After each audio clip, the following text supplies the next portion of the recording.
Well, today we got our new engine for the Subaru. It's an ej205 Jdm. Just going through, seeing what's different, what's the same, what can stay, and what has to go. So far, there's definitely a few things that is going to have to go. Engine came with the AC compressor, the alternator, and the power steering pump. All three of those have to go. They do not bolt in correctly to the USDM vehicle, so had to pull that out, as well as the water crossover pipe, the coolant pipe, had to go, different size, as the old one is right here. So as you see, doesn't have much of a bend at all, so that had to go.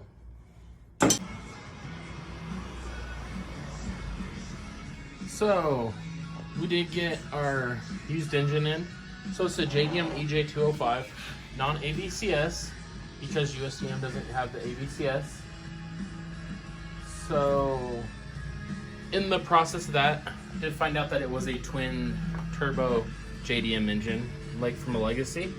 So an oil feed line will be here. The oil return line is here, and then another oil feed line is that bolt right there. So I removed the lines. Did find a bolt that goes through to hold it, to keep it from puking oil. So in the process, there's a few minor differences. One of them is being the crank gear. So this is the USDM version crank gear versus Jdm. It has way less teeth sporadically versus the USDM. So we did attempt to remove it. We definitely broke a lot of the teeth off of the Jdm version, and in the process put a slight little puncture in the side of the oil pump. So I did order a new oil pump, Jdm. So it's a 12mm pump, versus if I decided to go the USDM oil pump, it's only a 10mm. So it only pumps 10mm per second or whatever.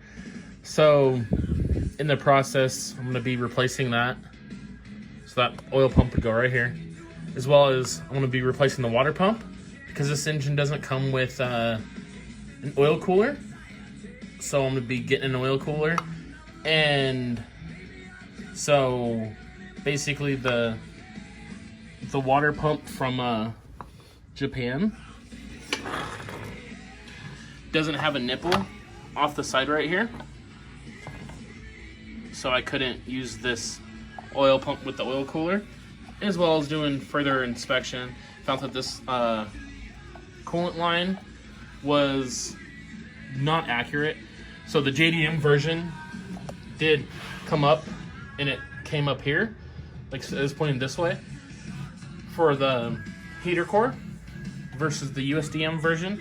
I just went and put it in, haven't tightened it down. It goes one of the heater core hoses in the back of the head for, I'm guessing, space, and as well as it has this tube that comes off as the USDM. So you have to replace the knock sensor,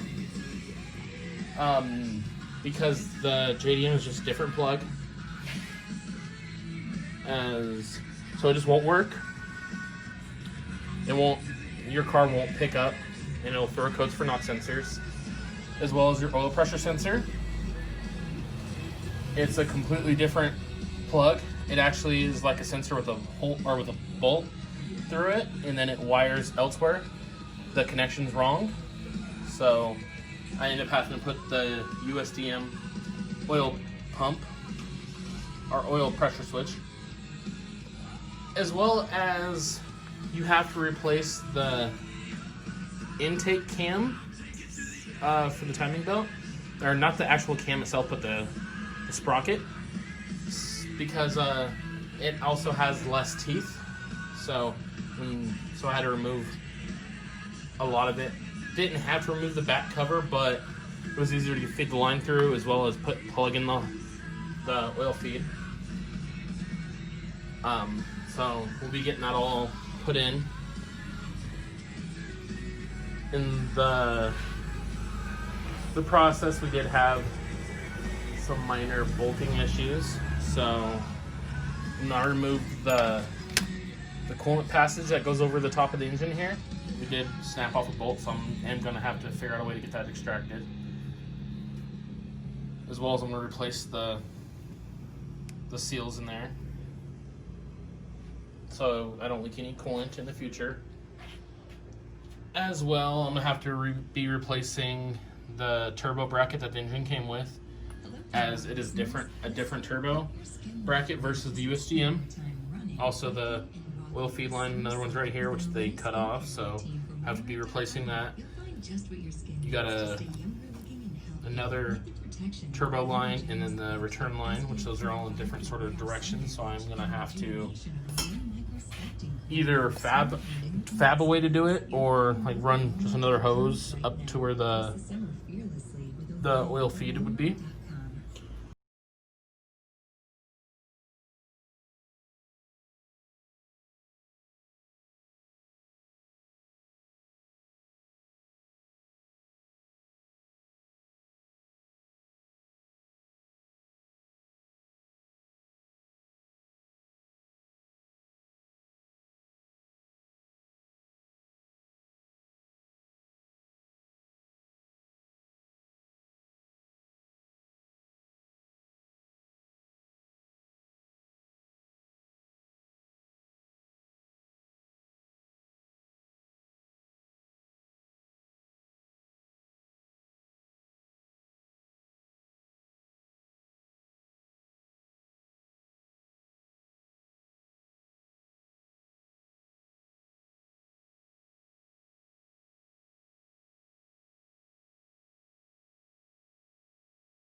Very important. It helps right there is where the cam would go on, so if I was to remove this cam, you just put it here and it helps hold it from spinning, and then you remove the 10mm Allen. You're not supposed to impact those. Actually hard to impact them. I definitely took a 1/2 inch impact and they wouldn't budge. So with this holding it, you can actually take the ratchet and get them loose. So before I did remove the timing stuff that was on this engine, you do have to make sure the engine is top dead center. So all your timing marks goes there, which it just moved a little bit, but these are all free spinning. Another timing marks here, another timing marks there. as well as on the other side. So we will be getting those. I'll be replacing the sensor that's right here, as well as there's a sensor that goes on top of the oil pump. I'm just gonna replace that since I'm already in this area. And since I broke the oil pump, might as well put a new sensor. Just because the sensor sort of sees in the oil pump. And this is the oil pump. So as you see, I did mar it up quite a bit right there. Apparently they didn't make a special tool to remove it. I did talk to a few Subaru representable shops. They said no, they never use a special tool. They just pound it off and be careful, and wasn't careful enough, and it was definitely rusted on. As you can see, it's a lot of rust around where this gear goes, so it did hit the back of it, which was the oil pump.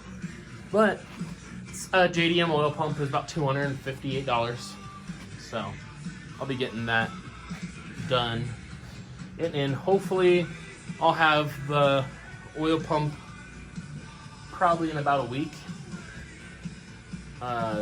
and get that assembled, as well as the timing and all that stuff, get it ready to go in the car. If you like what you're seeing and would like to go on the journey with me through the install, please like, share, subscribe. Let's get this channel up and going. Thank you so much, and have a wonderful, great day.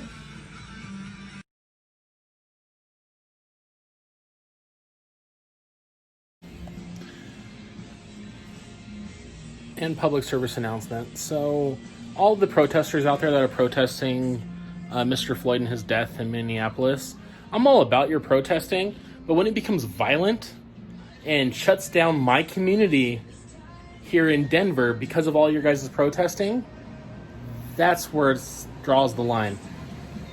Protesting's fine until it becomes violent and risks other people's lives and can cause serious damage to property.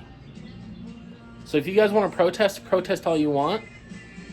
Just don't incite violence and riots because of it. I'm all about protesting. Violence is not a way to protest. It's all about a peaceful protest. Do your history research.